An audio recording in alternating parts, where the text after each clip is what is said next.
is that our politics has now become so polarized that a setback to the country is in fact seen as a setback to the government and therefore to the party running the government. All parties should be working for what's in the best interest of the country.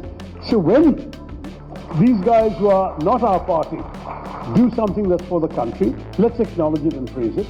As you know, that statement was rejected by my party and I was removed as a spokesperson. I had a very short innings as a spokesperson because of that statement. I was in Thiruvananthapuram and there were minorities who voted for you, who came out and championed you when some people in Delhi say you are an apologist for the BJP. You know, there are look, I've been not an apologist but a firm defender of national interest. And look, I know what you're referring to. Let me address it right away. What you're referring to, I'm sure, is the discourse in the course of this year, where this kind of charge has been flung at me with a lot of abandon by various people. It certainly wasn't said when I was fighting an election last year. But let me say right away that when Pahalgam happened, that heinous terror attack, I was actually in Thiruvananthapuram in my constituency, and I was approached by journalists for my reaction, and I reacted in ways that I've been very consistent with throughout since then. I was appalled. I immediately surmised that this could have come only from one particular source and for one particular objective that was intended to arrest the process by which Kashmiris were gaining in prosperity through Indian tourism and spending and so on in that state. It was meant as well to provoke an alienation between India's majority community of Hindus and Muslims by the manner in which they went ahead. And that does not make me an apologist for the BJP. I'm speaking for my country. Yes, the BJP is ruling my country today.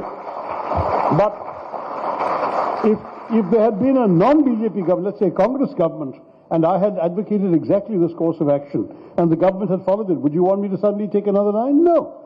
You have to stand up for your conviction. That's part of what my speech was about. I behave the way I do because I do believe that there are some things that are truly beyond politics. I think what's happened, if I'm going to try and venture an answer to your question, is that our politics has now become so polarized that a setback to the country is in fact seen as a setback to the government and therefore to the party running the government. Just as perhaps on that side, a victory for the country is celebrated as a victory for the party and the government rather than for the country. Why can't we understand that all parties should be working for what's in the best interest of the country? So when these guys who are not our party do something that's for the country, let's acknowledge it and praise it. And when they do something that's bad for the country, when we say do something that's bad for the country, let's not do it, because for us too, we are also supposed to be about a better India. Now, I'm not being, I hope, excessively unrealistic or excessively idealistic. I think it is possible to have a politics like that, and I certainly believe in many countries such a politics does exist. You see it in Europe all the time.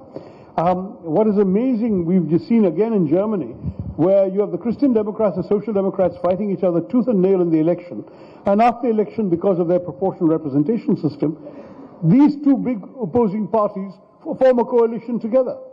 Now, that doesn't mean that they've shed their convictions. It means they've made a step in bridging their differences.